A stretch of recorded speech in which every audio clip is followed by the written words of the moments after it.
Wel, diolch yn fawr iawn, Richard, noswaith dda i chi gyd. Gai ddechrau drwy ddiolch i'r ganolfan am ein gynnal y ddarlith hon heno. Ers blynyddoedd, mae'r ganolfan wedi arwain y drafodaeth wleidyddol a chyfansoddiadol yma yng Nghymru. Hefyd, hoffai i fanteisio'r y cyfle i'r longyfarch Ysgol y Gymraeg Brifysgol Caerdydd am ei llwyddiant academaidd ddiweddar. Ers bron i ganrif, mae'r ysgol wedi cyfrannu at fywyd diwylliannol Cymru gan gynnyrchu nifer o ysgolheigion a llenorion enwog, yn cynnwys neb llai na Saunders Lewis, rhywun fyddai wedi dilyn ein trafodaethau heno a diddordeb drwy'n siŵr. Mae'r ysgol wedi cael ei chydnabod fel yr orau yng Nghymru a'r seithfed yn y Deyrnas Unedig, am safon ei gwaith ymchwil.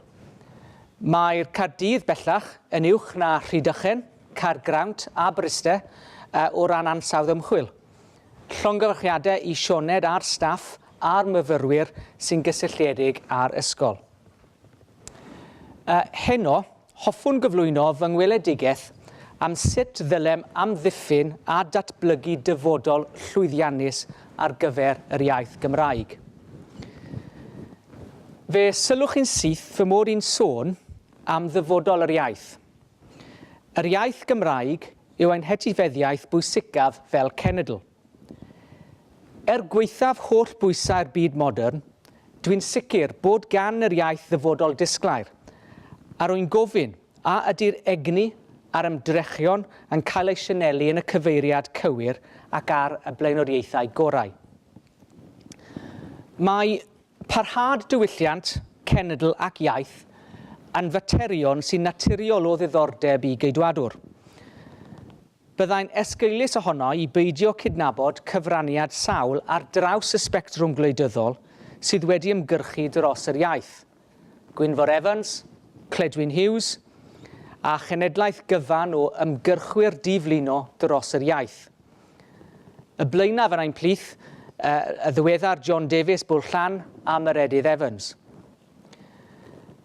Byddai'n esgeulus ohonau hefyd pena fyddwn ni'n cydnabod cyfraniad allweddol fy mhlaid fy hunan, nac yn talu teyrnged i'r ddiweddar Arglwydd Roberts o Gonwy. Roedd Wyn yn fentor i finnau ac yn bencampwr ddiflino ar ran yr iaith Gymraeg. Roedd yn rhan o'r swyddfa Gymreig am 15 mlynedd, y cyfnod hiraf fel gweinidog mewn un adran yn yr 20fed ganrif. Gyda diolch i raddau helaeth i ymgyrchoedd mawr gan y gymuned Cymraeg, y Cymru Cymraeg, fe welsom ni gerrig milltir pwysig ac allweddol yn natblygiad y Gymraeg yn y cyfnod modern yn cael ei sefydlu. S4C, pasio deddf iaith Gymraeg, cyflwyno'r Gymraeg fel pwnc gorfodol yn y cwricwlwm hyd at gyfnod allweddol 4. O ganlyniad, gosodwyd y sylfaenu i'r iaith fyny yn ystod hanner olaf yr 20fed ganrif. Ac erbyn diwedd y ganrif diwethaf, cafodd y cerrig milltir hynny ei cryfhau gan sefydliad cynulliad cenedlaethol. Roedd sefydliad y cynulliad yn ddoi hun yn torri tir ar sawl lefel, ond o ran iaith, dyma'r corff ddeddfwriaethol ddwyieithog cyntaf ar ynysoedd Prydain, ac roeddwn ni'n falch iawn fel y dywedodd Richard o fod yn aelod o'r dechrau. Degawd yn ddiweddarach, cyflwynwyd mesur yr iaith Gymraeg, a chafodd hwn gefnogaeth wrth bob aelod o bob blaid, carreg filltir arall yn natblygiad yr iaith. Mae gan siaradwyr Cymraeg hawl i ofyn am gefnogaeth gan bob llywodraeth. Dyma pam fy mod yn benderfynol o wneud popeth gwleidyddol y gallaf i gefnogi'r iaith fel gweinidog yn San Steffan. Bod yr iaith Gymraeg yn fater sydd wedi datganoli, dwi'n poeni o hyd am ei dyfodol. Mae gen i gyfrifoldeb fel siaradwr a rhiant Gymraeg i gyfrannu at y drafodaeth pwysig yma. Mae'n werth cofio bod rhai meysydd polisi o arwyddocâd i'r iaith wedi eu cadw yn San Steffan. Mae'n naturiol y dylai Llywodraeth y Deyrnas Unedig fod yn gefnogol i'r iaith Gymraeg a gwneud popeth o fewn ein grym i gefnogi datblygiad.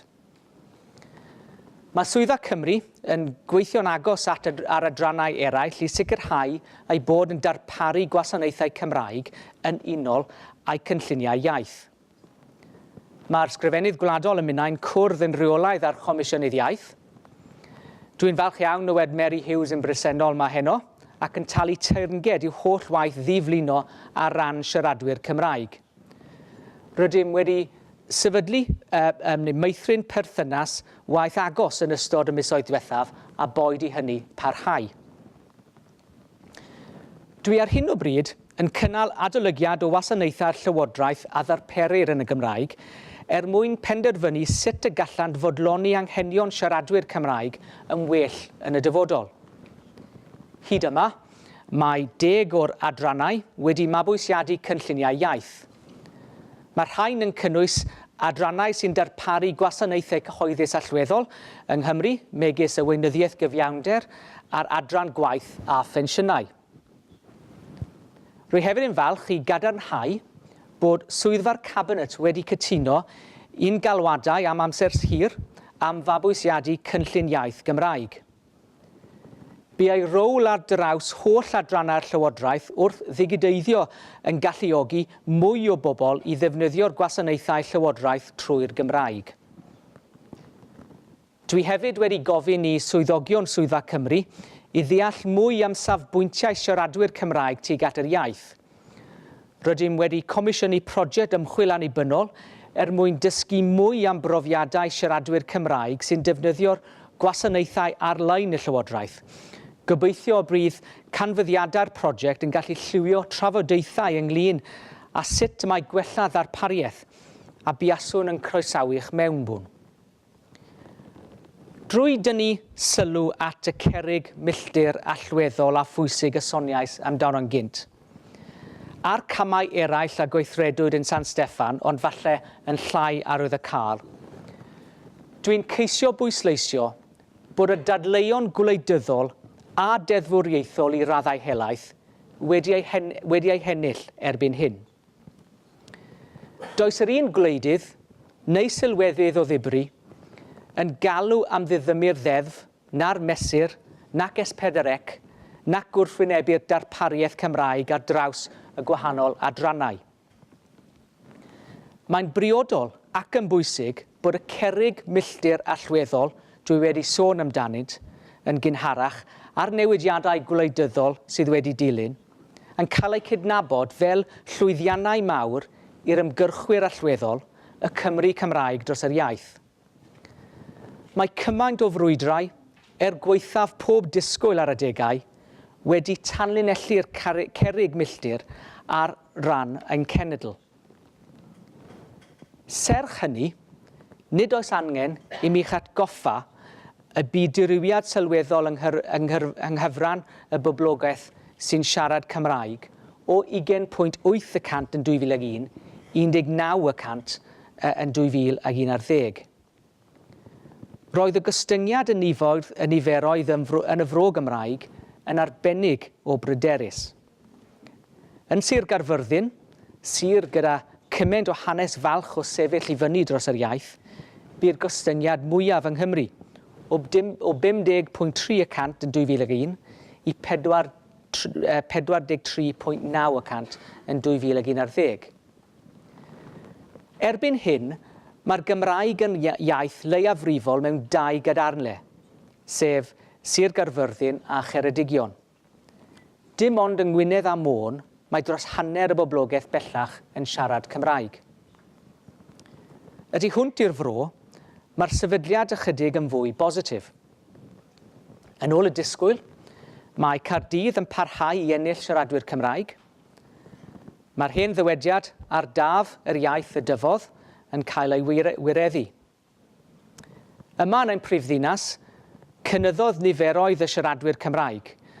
Mae'n arwydd y cael bod bron i 50% o'r siaradwyr Cymraeg yng Nghaerdydd rhwng 15 a 44 mlwydd oed, Cymaint y byr twf yng Nghaerdydd fel bod ganddi fwy o siaradwyr Cymraeg erbyn hyn na Cheredigion cyfan. Bod twf y Gymraeg yng Nghaerdydd ac ardaloedd dinesig yn rhywbeth i'w ddathlu a'i groesawu, ni all hyn fod ar dyrail y fro Gymraeg. Ac eto, mor bwysig oedd y cerrig milltir allweddol hynny i statws yr iaith a'r datblygiadau gwleidyddig a dinesig, allai ddim peidio meddwl ein bod wedi cyrraedd pwynt lle mae rhywfaint o'r egni positif, yr awch i ymgyrchu ac yr oedd mor lwyddiannus dros yr iaith wedi diflannu. Gan fod ystwythurau y buon ni'n ymladd drostynt dros sawl degawd yn ei lle, efallai ein bod ni'n teimlo bod ein gwaith wedi cyflawni. Ac eto, mae data'r sensws yn dangos y dylen am fod yn ymgyrchu nawr yn fwy caled nag erioed. Ond efallai mewn cyfeiriad gwahanol o bosib. Y prif pwynt dwi'n gwneud yw bod yr ymgyrchoedd hynny wedi gweud llawer mwy na dim ond llwyddo newid ddeddfwriaeth neu sefydlu sianel deledu. Roedd yr ymgyrchoedd hynny yn atgoffa bwysigrwydd yr iaith, o'r materion ehangach sy'n gysylltiedig â'r iaith, pa mor fregus y galla'r iaith ei fod, a sut roeddwn wedi gorfod ymladd mwyn cael hawliau'r iaith. Roedd y newidiadau ddeddfwriaethol yn gamau pwysig, ond nad oeddent ar eu pen eu hun, neu hyd yn oed ar y cyd, yn ein galluogi i gyrraedd ei nod. Roedd yr ymgyrchoedd yn cyflawni mwy na'r bwriad penodol. Roeddent yn dangos cyfeiriad y daith, a pha mor berthnasol a phwysig oedd hi. Mae'n anodd credu bod llawer o'r ymgyrchwyr hynny a weithredodd yn uniongyrcho'r 30 neu 40 o flynyddoedd yn ôl yn rhan o'r sefydliad erbyn hyn. Ac mae hynny'n peth da. Ond a oes gwagle wedi'i greu fel canlyniad? Dim ond drwy ail-greu'r egni a'r awydd hwnnw ddamgoson ni mwyn gyflawni'r cerrig milltir a gallwn ni ddiogelu'r iaith Gymraeg. Rhaid cydnabod ni all unrhyw lywodraeth roi bywyd i'r iaith drwy deddfwriaeth yn unig, rhywbeth roedd Cymdeithas yr Iaith Gymraeg ei hunan yn cydnabod yn ei manifesto yn 72. Felly, ar beth ddylai'r egni hwnnw ganolbwyntio? Sut ddylen ni lenwi'r gwagle? Dros beth y ddylwn ni yn ei ymgyrchu? Wel, gadewch i mi ceisio amlinellu'r heriau sy'n ei wynebu ac cynnig rhai atebion. Yn gyntaf, addysg. Cydnabyddir yn gyffredinol bod ysgolion cyfrwng Cymraeg yn darparu addysg o safon uchel. Yn hanesyddol, mae safon academaidd ein hysgolion wedi bod yn llawer uwch na'r ysgolion cyfrwng Saesneg. Pan oeddwn i'n mynd i ysgol gyfun Ystalfera, ychydig dros 30 blwyddyn yn ôl, roedd rhai o'm ffrindiau ysgol yn teithio bron i 2 awr o 10 gwyr i gyrraedd dosbarth cofrestru yn Ystalfera erbyn 9 gloch y bore. Roedd y cymhelliant ar gefnogaeth i'r iaith mor ddwfn gan y rieni a'r plant, roedd yn ymfolon gweld eu plant yn godde'r daith bob dydd mwyn yr iaith. Yma yng Nghaerdydd erbyn hyn, mae yna 3 ysgol uwchradd cyfrwng Cymraeg ac 14 ysgol cynradd, a dwi'n siŵr ffigurau tebyg yn Abertawe. Pwy fyddai wedi dychmygu y byddai yna ysgolion cyfrwng Cymraeg llwyddiannus yn yr hen Tiger Bay? Yn allweddol, mae'r ysgolion hyn yn cyrraedd ac yn denu plant a rhieni o gymunedau nad ydynt yn draddodiadol Gymraeg. Yn ysgol Pwll Coch, enghraifft, mae 19 o'r 100 o'r disgyblion yn dod o gefndiroedd lleiafrifol ethnig, ac mae'r ymgyrch am ysgol cyfrwng Cymraeg yn Grangetown yn fwy o dystiolaeth eto o'r alw am addysg Gymraeg mewn ardaloedd nad ydyd yn draddodiadol Gymraeg, a boed i hynny barhau. Mae hyn yn newyddion gwych a dylen ni fod yn ei ddathlu. Ac eto, ydy'r cymhelliant hwnnw sydd yn ein gwaed yn dal i fod yn bodoli. Y cymhelliant a gwnaeth ni'n benderfynol o frwydro am ysgolion newydd yn parhau. Mae angen i safon addysg a darperir yn ysgolion cyfrwng Cymraeg fod o leiaf cystal nag ysgolion cyfrwng Saesneg, gan fod rhaid i ni frwydro o hyd. Yn anffodus, gwaethaf holl ymdrechion yn ein hathrawon, mae'n drist bod ein sector addysg yn llusgo tu ôl i'r sector addysg yn Lloegr at ledled Ewrop. Mae hyn yn cael ei adlewyrchu yn y canlyniadau PISA diwethaf. A dyma'r her. Meddyliwch, pa mor dda fyddai hi pe bai ein hegni i ymgyrchu yn arwain at weld ysgolion cyfrwng Cymraeg yn perfformio'n well nag ysgolion tebyg ar draws Ewrop. O gymharu â rhannau eraill o'r Ddeyrnas Unedig ac Ewrop, mae Cymru ar ei holi o ran cyflwyno rhaglenni digidol i'r cwricwlwm. Sgiliau pwysig lle mae rhaid i'r cyfnewid rhwng ieithoedd fod yn rhywbeth naturiol. Mae'r rhieni sy'n ymfalchuon yr iaith yn dueddol o allu mynegu ei iaith mewn cyd-destun diwylliannol. Mae angen i ni greu gyfleoedd tebyg i'r iaith ffynnu mewn cylchoedd eraill, mewn byd technoleg, peirianneg ac mewn meysydd digidol. Galw am sgiliau a safonau uwch yn y meysydd yma dylai fod yn rhan o'n hymgyrch dros yr iaith Gymraeg. Yn yr un modd am ein galw am addysg gwell. Fel hyn, gallwn sianelu ein hegni a sicrhau addysg Gymraeg sy'n llwyddo'n rhyngwladol. Bydd hyn yn arwain at sylfaen fwy cynaladwy ac ehangach byth bydd addysg cyfrwng Cymraeg, ond hefyd lles Cymru gyfan. Gall y sgiliau hyn helpu adfywio economi yn ogystal â chreu cyfleoedd newydd a chyffrous i adfywio'r iaith Gymraeg. Yn sgil hyn, gai sôn am S4C. Mae S4C heb os wedi gwneud cyfraniad enfawr i'r diwydiant creadigol yng Nghymru, a bu'n allweddol ar ran hyrwyddo'r Gymraeg. Mae'r sianel yn rhan o DNA Cymru erbyn hyn. Ers i'w sefydlu yn 82, mae'r Llywodraeth neu'r Trychtdalwyr wedi buddsoddi tua 2.2 biliwn o bunnau yn economi Cymru. Mae'r sianel wedi ei gwarchod rhag toriadau pellach yn y gyllideb.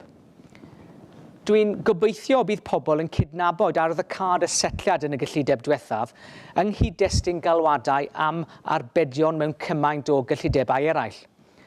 Mae'r Llywodraeth yn cydnabod arwyddocâd yr arian hwn ac yn cydnabod pwysigrwydd y sianel. Hoffwn bwysleisio hefyd yr hyn ddywedais wrth TAC yn ei cyfarfod blynyddol. Taw nid ffigurau gwylio yw'r unig fesur, maen nhw dal i fod yn fesur bwysig. Mae'n rhaid i'r sianel fod yn berthnasol. Ond gai droi'n benodol at y pwynt ymhellach ynghylch egni a chynnwrf. Roedd S4C yn arfer ennill gwobrau Oscars a BAFTAs yn reolaeth, yn ogystal â llwyddo'n rhyngwladol yn y byd animeiddio. Roedd yr holl lwyddiannau rhyngwladol yn rhan o'r nodweddion S4C. Mae'n bir debyg pan bod peth hyder fel siaradwyr Cymraeg wrth ennill y gwobrau hyn yn bwysicach na'r gwobrau hun. Dyma'r llwyddiannau hyn sy'n creu momentum y gall yr iaith ffynnu oddi ar. Roeddwn yn falch dros ben i fynd i weld y gwyll yn ffilmio yng Ngheredigion yn ddiweddar. Mae'r rhagoraeth a welwyd yn awgrymu ein bod yn ôl ar y trywydd iawn. Mae hyn yn arwain fi i ddweud a phwysleisio bod dyfodol Gymraeg yn llwyr gysylltiedig â'r economi. Efallai bod rhai ohonoch yn cofio slogan enwog Cymdeithas yr Iaith yn y 70au, dim iaith heb waith. Mae siaradwyr Cymraeg ifanc yn cael ei denu o'r Fro Gymraeg i Gaerdydd a'r dinasoedd mawr Lloegr am gyfleoedd gwaith. Mwyn mynd i'r afael a'r llif cyson o bobl ifanc sy'n gadael y fro, mae'r angen creu'r swyddi mwyn galluogi ein pobl ifanc i fod neu ddychwelyd, i ddod yn ôl neu dychwelyd i'w cymunedau. Mae galluogi pobl ifanc sy'n siaradwyr Cymraeg yn bennaf i aros ac i ddychwelyd i'w cymunedau lleol yn hollol allweddol. Os am unrhyw obaith i greu'r gymunedau bywiog yma, y mae pob un ohonom eisiau gweld. Dwi eisoes wedi sôn am bwysigrwydd addysg, gyda hyn ac mae thechnoleg ddigidol yn creu mwy o gyfleoedd i wireiddi hyn, gydag S4C yn ei cefnogi. Mae penderfyniad diweddar S4C i ail-leoli ei ffencadlys yng Nghaerfyrddin yn arwain at y bosibilrwydd o gryfhau'r iaith yn ne-orllewin Cymru ac annog datblygiad economaidd yn yr ardal. Does dim amheuaeth bod defnyddio'r Gymraeg yn y gweithle wedi ffynnu ymysg cwmnïau cynnyrchu yn ôl sefydlu S4C. Gellir dadlau bod y cwmnïau hyn ymysg y lleiafrif yng Nghymru lle taw'r Gymraeg yw'r brif iaith a ddefnyddir yn busnes. Mae'r bobl gyflogir gan gwmnïau megis Tinopolis neu Telescope yn byw ac yn gweithio mewn cymunedau lleol gan gryfhau'r Gymraeg yn eu cymunedau. Mae darparu seilwaith lleol cadarn mwyn galluogi a chefnogi'r iaith yn hanfodol. Rhaid i'r ymgyrch dros yr iaith fod yn rhan hefyd o'r ymgyrch dros wella mynediad i fand-eang, dros gwella cysylltiadau symudol, a datblygu sgiliau a fydd yn galluogi mwy o fusnesau i fuddsoddi yn y broedd Cymraeg. Mae gan lywodraethau bob ochr yr M4 cyfrifoldeb i gyfrannu tuag at hwn. Mae'n galonogol bod gweinidogion Cymru wedi sefydlu 2 ardal fenter yn y Caradleoedd Cymraeg, yr Wylfa ar Ynys Môn a thrawsfynydd yn Eryri. Mae gan y prifysgolion rôl i wthio gyrfaoedd yn y byd busnes, entrepreneuriaeth, gwyddoniaeth a thechnoleg i bobl ifanc Cymraeg. Dwi'n falch bod y Coleg Cymraeg wedi cydio yn yr her yma ac wedi datblygu'r cwrs entrepreneuriaeth cyntaf o'r fath trwy gyfrwng Gymraeg. Mae'n rhaid i ni hefyd wneud mwy i hyrwyddo'r manteision economaidd ddwyieithrwydd i fusnesau. Mae gan y Gymraeg ei gwerth fel brand ei hun a gall greu safbwynt masnachol positif i fusnesau. Nad yw defnyddio'r Cymraeg yn gyffredin ymysg cwmnïau Cymreig, mae yna gwmnïau rhyngwladol, brandiau byd-eang, megis Tynant a Halen Môn, sy'n defnyddio enwau Cymraeg i adlewyrchu eu gwreiddiau lleol. Gweithiau enghreifftiau hyn, mae angen mwy o ymdrech wrth annog busnesau eraill i ddefnyddio'r Cymraeg fel arf brandio. Dwi'n croesawu gwaith y Comisiynydd Iaith wrth amlygu buddion brandio ddwyieithog. Mae twf addysg ddwyieithog wedi cyfrannu'n fawr tuag at yr iaith. Ond wrth i ni addysgu, mae'n rhaid i ni hefyd barhau hyrwyddio'r iaith ar lawer galwad. Tu hwynt i'r ddosbarth, mae sefydliadau mudiad traddodiadol fel yr Urdd, Merched y Wawr, mudiad ysgolion Meithrin, clybiau ffermwyr ifanc, yr Eisteddfod y Genedlaethol a'r papurau bro yn parhau i wneud carfraniad allweddol tuag at fywyd y gymunedau Cymraeg. Mae bywyd a'r gweithgaredd cymunedol a gynhyrchir gan y sefydliadau hyn ac eraill yn gwbl allweddol o ran cefnogi datblygiadau Cymraeg fel iaith fyw yn ein cymunedau. Y sefydliadau hyn sy'n rhoi bywyd iaith drwy gynnig amrywiaeth o gyfleoedd cymdeithasol a diwylliannau gwerthawr i bobl ifanc a hen drwy gyfrwng y Gymraeg. Y cyrff yma yw asgwrn cefn y diwylliant Cymraeg. Does dim diffyg angerdd nag egni yn y grwpiau hyn i hyrwyddio'r iaith. Rhaid i bob un ohonom wneud popeth posib i'w helpu i gyrraedd cynulleidfaoedd newydd. Roeddwn wrth y modd yn cael cyfle i weld, gwaith Menter Iaith Caerdydd y prynhawn yma, a chyfarfod â Sian Lewis a'i thîm. A dwi'n gweld ei gwaith hi ym Mro Morgannwg hefyd. Ond cyn i mi gloi, hoffwn hefyd fynd yn ôl am eiliad at y pwyntiau gwleidyddol a ddeddfwriaethol wedi sôn amdanynt yn gynharach. Fel y dywedais, mae'r dadleuon gwleidyddol a ddeddfwriaethol wedi ei hennill. A dwi wedi restru rhai o'r camau gweithredu dwi'n ymchwilio iddynt ar draws adrannau Llywodraeth y Deyrnas Unedig. Ond ni fiasech yn credu pa mor ddigalon o isel yw nifer yr ymwelwyr i gynnwys Cymraeg gov.uk.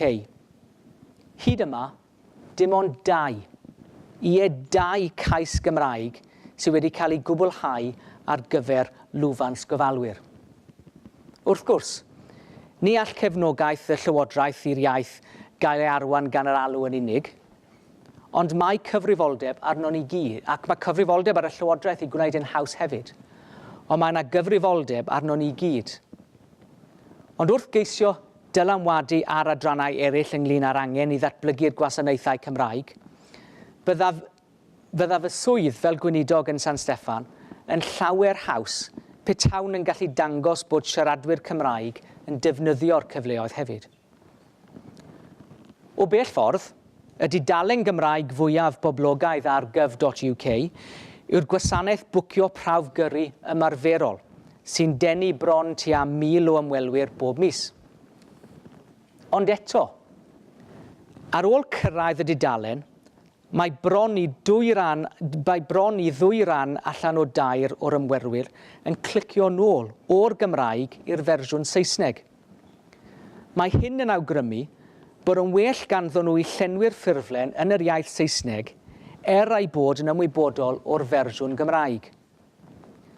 Mae hyn yn amlwg yn her i'r Llywodraeth weithredu'n fwy arloesol, ond dwi'n meddwl ei bod yn deg hefyd i ddweud ein bod yn her i bob un ohonom i ddefnyddio mwy ar ddarpariaeth sydd ar gael mwyn ein bod ni'n gallu gwella'r darpariaeth hefyd. Dydw i ddim eisiau gweld sefyllfa lle mae'n holl egni yn cael ei ddefnyddio i dargedu reoliadau yn hytrach na cheisio annog pobl i ddefnyddio'r Gymraeg.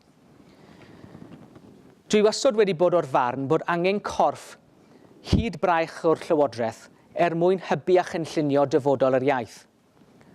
Roeddwn yn flin pan roedd y bwrdd iaith wedi cael ei ddiddymu. Roedd y bwrdd yn rhoi pwys ar harwyddo'r iaith, nid yn unig reoleuddio'r defnydd ohoni chwaith. Mae cyfrifoldeb i unigolion, teuluoedd a chymunedau yn ogystal â chyfrifoldeb llywodraethau yn allweddol i ddyfodol yr iaith. Felly, y pwynt olaf dwi'n dymuno trafod heno yw herio ymddygiad ieithyddol yn arbennig ymysg ein pobl ifanc. Bydd rhai ohonoch yn gyfarwydd ar dywediad gwell Cymraeg crap nag Saesneg slick. Dwi eisiau gosod her i bob un ohonom i wneud mwy i annog dysgwyr Cymraeg, i fod yn oddefgar ac yn gefnogol yn arbennig tuag at y rhai hynny a ddaw o gymunedau nad ydynt yn draddodiadol Gymraeg. Yn yr ysbryd positif hwn, dwi eisiau herio pob un ohonom, yn cynnwys fi fy hun, i ddefnyddio'r iaith mor aml a phosib. Rydym yn gwybod am resymau hanesyddol a rhesymau ddiwylliannol o bosib bod siaradwyr Cymraeg wedi bod yn gyndyn neu'n bryderus ynglyn â ddefnyddio'r Gymraeg wrth drafod busnes swyddogol. Mae'n sefyllfa drist bod gormod o siaradwyr Cymraeg sydd wedi astudio Cymraeg yn yr ysgol nes at 16 oed yn dal i beidio ag ystyried eu hunan fel siaradwyr Cymraeg neu heb yr hyder i ddefnyddio'r iaith y tu hwnt i'r ddosbarth neu'r iard. Dyma ble mae gan y cyfryngau Cymraeg gyfraniad pwysig i'w wneud o ran herio'r patrymau ieithyddol a meithrin hyder mewn siarad a defnyddio'r iaith. Fel rydym yn gwybod, mae byd y cyfryngau yn newid, ac felly hefyd y ffyrdd rydyn yn mwynhau gwylio cynnwys ar y ffôn, ar yr iPad, ar y we, drwy wasanaethau, dal i fyny ac yn y blaen.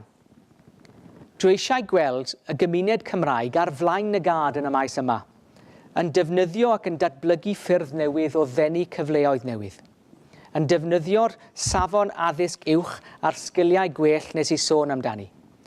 Does bosib byddai hynny'n fanteisiol i'r Gymraeg, yn arbennig I ddyswyr ac i'r genhedlaeth iau.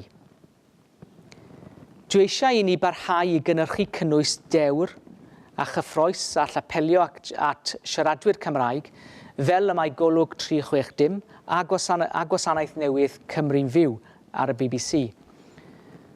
Dwi eisiau gweld yr iaith Gymraeg yn ffynnu ym maes cyfryngau cymdeithasol, ar Twitter, Facebook, maes e.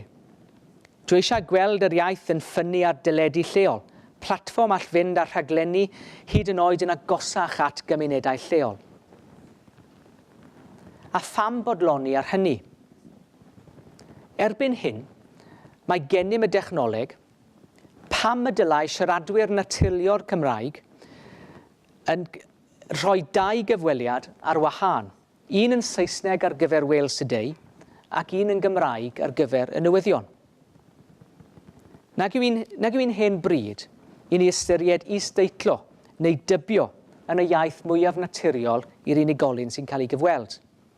Efallai na I gadael hwnna at ryw ddiwrnod arall. Ond gai tynnu y pwyntiau at ei gilydd. Dwi wedi cyflwyno fy mrwymiad personol ac ymrwymiad y Llywodraeth I gefnogi'r iaith Gymraeg.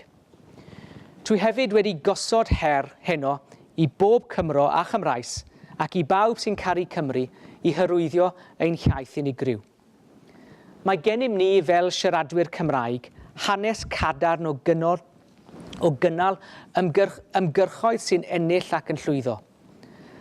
Mae'r ymgyrchoedd hynny tan yn ddiweddar wedi canolbwyntio'n bennaf ar ofynion ddeddfwriaethol. Mae'n bryd erbyn hyn I ni gyfeirio'n egni sydd gennym ar ôl I fyny'r safonau uchaf mewn addysg, nid dim ond yn y pynciau traddodiadol, ond hefyd mewn materion sy'n bwysig i'r economi newydd. Sicrhau bod yr iaith yn rhan flaenllaw o'r ddatblygiadau technolegol, y myd gwyddoniaeth, peirianneg a thechnoleg, a mynnu'r seilwaith modern gorau i'r broedd Cymraeg I sicrhau amrywiaeth i'r economi ac I roi cyfle I siaradwyr Cymraeg aros neu ddychwelyd i'w gymunedau naturiol. Mae pob un o'r rhain yn bwysig am resymau economaidd, ond yn ein broedd Cymraeg, mae hefyd, heb os nac o'n I bai, yn fwy pwysig i'r iaith ac yn fwy pwysig mwyn sicrhau dyfodol llywyrchus i'r iaith. Bu Saunders Lewis yn ei ddarlith enwog Tynged yr Iaith yn rhybuddio bod tranc y Gymraeg yn agosau. Mae'n bryd I ni siarad am fywyd yr iaith ac ysgogi'n hunan yn sicrhau ei pharhad. Ac felly, ar drothwy penwythnos arall o rygbi chwe gwlad, boed I linellau olaf ysgytwol ein hanthem genedlaethol at seinio o'r theatr ddarlithio hon, a thrwy Gymru gyfan, o bydded i'r heniaeth barhau. Diolch yn fawr.